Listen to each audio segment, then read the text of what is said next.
Good afternoon. I am Ikash of class 10B. Today I am going to show how the soaps are prepared by using the process of sonification.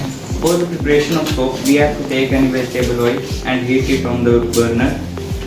And we will take the annual solution, and we also have the NaCl. These three are the key ingredients in making of a soil. First of all, we will heat the coconut oil. And we have to add the NaOH solution, which is a 20% solution, into the oil.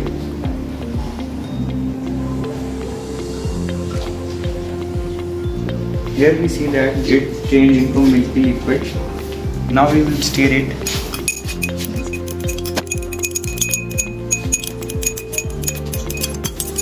We shall wait it to boil.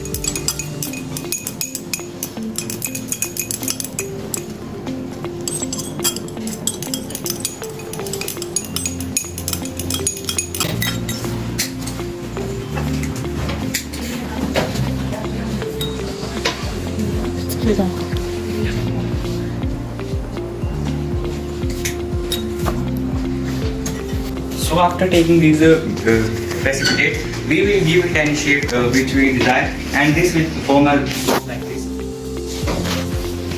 And that was the process of sonification, and we prepared the soap in laboratory by using this chemical methods. Thank you.